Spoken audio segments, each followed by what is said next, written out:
केन्द्रापड़ा तुलसी पार्ककु पूरिला 9 वर्ष सौंदर्यकरण और रक्षणाबेक्षण उदाहरण साजिला पौर परिषद। पौर अध्यक्षा सरिता साहू और काउंसिलर निराकार स्वाईंक प्रचेष्टा झलसुची तुलसी महाविद्यालय सम्मुख गोप तुलसी पार्क।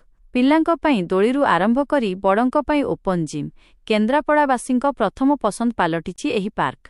सहरर विकास और सौंदर्यकरण मध्यरे सबुठारु गुरुत्वपूर्ण हेउछि लोकमानंक आमोद प्रमोद पई पार्कर व्यवस्था। केन्द्रापड़ा पौर परिषदर गोपग्रामरे तुलसी महाविद्यालय सम्मुखरे थिबा तुलसी पार्क आज सफलतार सह नवम वर्षरे पदार्पण करिछि।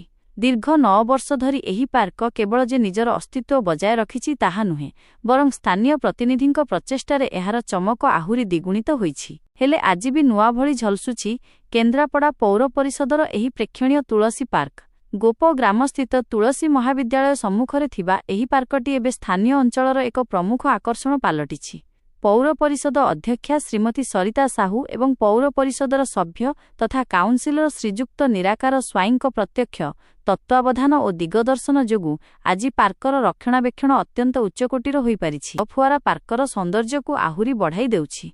पिलामानंक मनोरंजन पई एठारे दोली कंबो एवं चक्री भଳି अत्याधुनिक खेल सरंजाम रहिछि। केवल शिशु नुहंती बरं बड़मानंक स्वास्थ्य रक्षा पई एठारे एक ओपनर मध्य सुव्यवस्था करा जाइछि, जहार सौभाग्य स्थानीय जनसाधारण नेउछंती।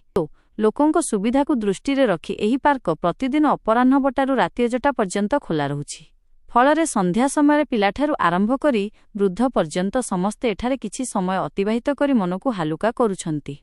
पौर प्रशासन और स्थानीय नेतृत्वंक एही जनहितकर कार्यकु एबे सारा केन्द्रापड़ा सहर रे बेस प्रशंसा करा जाउछि।